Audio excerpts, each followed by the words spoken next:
चुनावी माहौल में प्रदेश के शिक्षा मित्रों को जल्द बढ़े मानदेय का तोहफा मिल सकता है। सरकार इनका मानदेय लगभग 1.5 गुना तक बढ़ाने की तैयारी कर रही है। शिक्षा मित्रों की समस्याओं के लिए गठित समिति ने भी मानदेय 15,000 रूपए तक करने की सहमति दे दी है। जल्द विभाग इस बाबत शासन को प्रस्ताव भेजेगा। शिक्षा मित्रों का मानदेय अभी 10,000 रूपए है। आखिरी बार उनका मानदेय 2017 में बढ़ाया गया था। ये बढ़ोतरी बतौर शिक्षक उनका समायोजन निरस्त होने के बाद की गई थी। अब काफी समय से शिक्षा मित्र मानदेय बढ़ाने की मांग कर रहे हैं। इस संबंध में वे हाई कोर्ट भी गए थे। हाई कोर्ट ने 12 जनवरी को अपने एक आदेश में कहा था कि मानदेय कम है, सरकार 3 महीने के अंदर इनको सम्मानजनक मानदेय देने पर विचार करे। इसके लिए उच्च स्तरीय समिति भी गठित की जाए।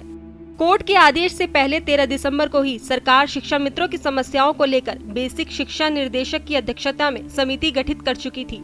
इसमें SCERT निर्देशक, वित्त नियंत्रक, MDM प्राधिकरण और परीक्षा नियामक प्राधिकरण को शामिल किया गया था। ये समिति ही शिक्षा मित्रों के साथ बैठकर कर रही है। समिति ने इस मानदेय बढ़ाने पर सहमति जताई है। मानदेय में 5,000 रूपए तक की बढ़ोतरी की जा सकती है। इस संबंध में उच्च स्तर पर वार्ता भी हुई है। इससे पहले 2017 में जब बढ़ोतरी की गई थी तब शिक्षा मित्रों की संख्या लगभग 1,73,000 थी। इनमें से काफी शिक्षा मित्र अलग अलग भर्ती परीक्षा पास करके शिक्षक बन गए। लगभग 1,42,000 शिक्षा मित्र अभी भी बचे हैं। इनको मानदेय बढ़ोतरी का लाभ मिलेगा। प्रदेश में शिक्षा मित्रों की संख्या अब भी काफी ज्यादा है। कई स्कूल तो शिक्षा मित्रों के सहारे ही है। 6 साल से उनका मानदेय नहीं बढ़ाया गया। वे लगातार मांग कर रहे हैं, धरना प्रदर्शन कर रहे हैं। सत्ता पक्ष और विपक्ष के नेता भी उनकी पैरवी करते रहे हैं। इस दौरान हाई कोर्ट ने भी मानदेय बढ़ोतरी पर विचार करने के निर्देश दिए।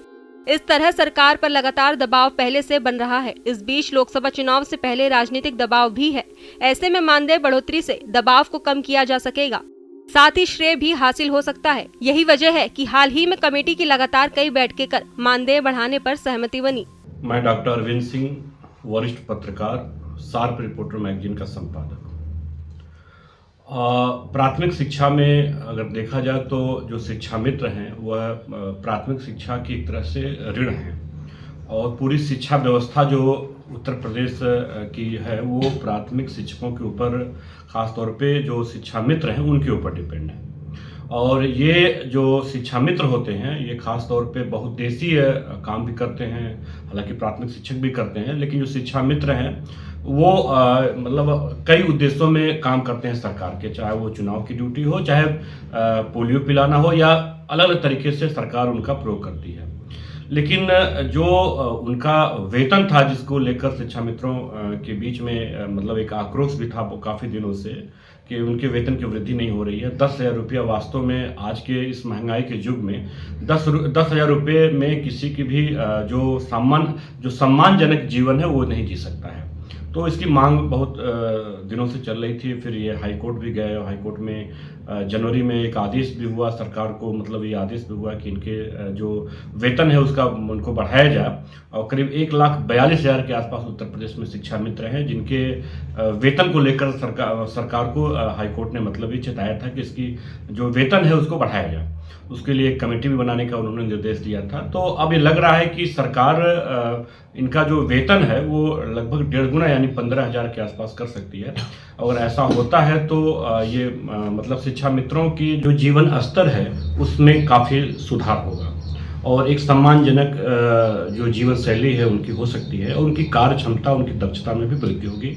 और सरकार को भी जो इस बढ़ोतरी का लाभ जो आसन्न चुनाव है उसमें भी इसको मिल सकता है, क्योंकि प्राथमिक शिक्षकों से अगर देखा जाए तो 1,42,000 की जो संख्या है वो काफ़ी है और वो इतना तो शिक्षा मित्र है तो इनसे जुड़े हुए उनके जो परिवार हैं एक बहुत बड़ी आबादी भी है जो सरकार से अगर लाभान्वित होती है तो उसका लाभ सरकार को आगामी चुनाव में भी होगा, मुझे ऐसा लग रहा है। और ख़ास तौर पे ये देखा जाए कि जो संख्या थी इनकी वो करीब 1,72,000 के आसपास थी, लेकिन जो बीच की जो संख्या थी वो विभिन्न योजनाओं में या कह सकते हैं विभिन्न स्थानों पर इनकी जॉब लग गई, तो अब 1,42,000 के आसपास ये संख्या मतलब रह गई है। तो ये अगर सरकार अगर बढ़ाती है तो ये इनके जीवन में एक अच्छा सुधार हो सकता है और सरकार को भी इसका लाभ मिल सकता है। सर, मैं सबसे पहले आपके चैनल के माध्यम से आप सबको धन्यवाद दूंगा कि आपने इस प्रदेश के शोषित, पीड़ित और संघर्षरत शिक्षा मित्रों की समस्याओं को उठाने के लिए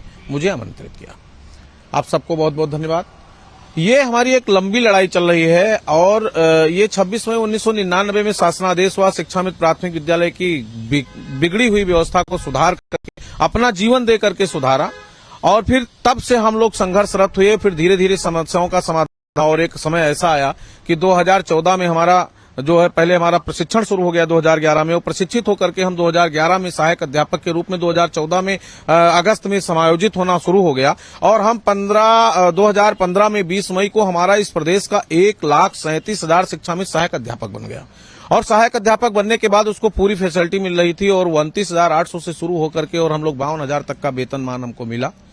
लेकिन एक दुर्भाग्य था कि हमारे बीच में एक कोर्ट का मैटर आया और हाई कोर्ट में एक न्याय निर्णय आया, उसके अगेंस्ट हम लोग सुप्रीम कोर्ट गए और 25 जुलाई 2017 को माननीय सर्वोच्च न्यायालय के द्वारा एक आदेश पारित हुआ और जिसमें कहा गया कि उत्तर प्रदेश की सम्मानित सरकार चाहे तो ये फैसिलिटी दे करके शिक्षा मित्रों को अपने हिसाब से अस्थायित्व प्रदान कर सकती है। उसके क्रम में भी एक बड़े आंदोलन हुए और तब से निरंतर आंदोलन चल रहे हैं। 2018 में एक कमेटी बनी, उस कमेटी का न्याय निर्णय का अभी तक कोई निर्णय नहीं आया। निरंतर हम लोग चलते रहे। पिछली सरकारों में मानदेय बढ़ा, वर्तमान सरकार में भी मानदेय जब हम लोग रिवर्ट होकर के आए 52,000 60,000 से फिर 10,000 हो गया। तो 10,000 का प्रपोजल था, वो 10,000 हो गया, लेकिन उसके बाद से हमको कोई सुविधा नहीं मिली। तमाम हमारे साधन सुविधाओं में कटौती हो गई, तो हम उसके लिए संघर्षरत थे। और अभी जब 18 अक्टूबर को एक बड़ा आंदोलन हुआ जिसमें आप सबका सहयोग मिला और उस आंदोलन के बाद उत्तर प्रदेश प्राथमिक शिक्षा मित्र संघ के नेतृत्व में कमेटी मांग पत्र पर बनी और उसमें निदेशक महोदय, एनसीईआरटी के अपर शिक्षा निदेशक महोदय सहित 5 लोगों की कमेटी बनी। कमेटी ने प्रक्रिया शुरू किया और हम लोग निरंतर प्रयास करते रहे माननीय जनप्रतिनिधियों से, माननीय सांसदों से, विधायकों से। अभी क्या हाई कोर्ट का कोई जजमेंट आया है? हाई कोर्ट, उसी प्रकरण में हाई कोर्ट में भी कुछ हमारे साथी गए थे, तो जनवरी में एक न्याय निर्णय आया कि शिक्षा मित्रों को भी सामान्य स्तर पे वेतन देना चाहिए, जो मिलता है उनको बहुत कम है। तो जो हमारी कमेटी काम कर रही थी उसने अपना कुछ काम किया और वो प्रपोजल हमारा तमाम समस्याओं को, जो हमारी हमें स्वास्थ्य सुविधा नहीं थी, हमारे तमाम लोग मूल विद्यालय से वंचित थे और सबसे बड़ा संकट हमारे स्थायीकरण का था। जो हमने मांग पत्र दिया है उसमें हमने 4-5 राज्यों का शासनादेश दिया है, जिस पर हमारे साथ जब बैठक हुई, बैठक के बाद ही हमें बुलाया गया। उन शासनादेशों में कब कब किस प्रदेश में, जैसे राजस्थान में 51,600 हो गया है, जैसे उत्तराखंड में परमानेंट हो गया, जबकि हमारा उत्तराखंड एक ही शासनादेश से एक ही नियमानुसार चयन हुआ था। शिक्षा मित्र वहां भी, शिक्षा मित्र यहाँ भी। झारखंड में हो गया, छत्तीसगढ़ में हो गया। तो जहां जहां मैंने उचित समझा वहां का मैंने शासनादेश भी उपलब्ध कराया था। अभी सरकार के अधिकारियों से निरंतर वार्ता हुई, उसके बाद हमारी बैठक हुई। बैठक के बाद प्रस्ताव बन करके हमारे श्रीमान प्रमुख सचिव बेसिक शिक्षा और महानिदेशक स्कूल शिक्षा के स्तर पे था और उसके बाद माननीय मंत्री जी से भी कई बार डिसीजन हुआ है। मंत्री जी इस बार सदन में थोड़ा बोले कि हाँ हम कुछ अच्छा करेंगे। हमारी मुलाकात अभी 8 दिन पहले हुई थी, तो उन्होंने कहा बिल्कुल कर रहे हैं और करेंगे। तो उसी आशा प्रत्याशा में हम लोग निरंतर संघर्ष कर रहे हैं। गरीब की थाली में पुलाव आ गया है, लगता है फिर शहर में चुनाव आ गया है। कुछ ही दिनों में देश में लोकसभा चुनाव की घोषणा होनी है, उससे पहले शिक्षा मित्रों के लिए अच्छी खबर सुनने में आ रही है। आपको बता दें कि आबादी के मामले में उत्तर प्रदेश देश का सबसे बड़ा प्रदेश है। वहीं 1,42,000 के आसपास उत्तर प्रदेश में शिक्षा मित्र हैं जो अपने अधिकार की लड़ाई लड़ रहे हैं। उनकी अधिकार की लड़ाई में सुनवाई की माननीय उच्च न्यायालय ने आदेश दिया कि शिक्षा मित्रों को सम्मानजनक वेतन दिया जाए और उसके बाद उत्तर प्रदेश की योगी सरकार ने एक कमेटी का गठन किया है जिसमें कहा जा रहा है कि शिक्षा मित्रों को वेतन में बढ़ोतरी दर्ज होगी। अब आने वाला वक्त बताएगा कि चुनावी वर्ष में शिक्षा मित्रों को कितना लाभ मिल पाता है और कितना लाभ नहीं मिल पाता है। हालांकि भारत सरकार ने अभी पेट्रोल और डीजल के दामों में कमी दर्ज की है, इसलिए लोग मान के चल रहे हैं कि शिक्षा मित्रों का भी वेतन बढ़ेगा।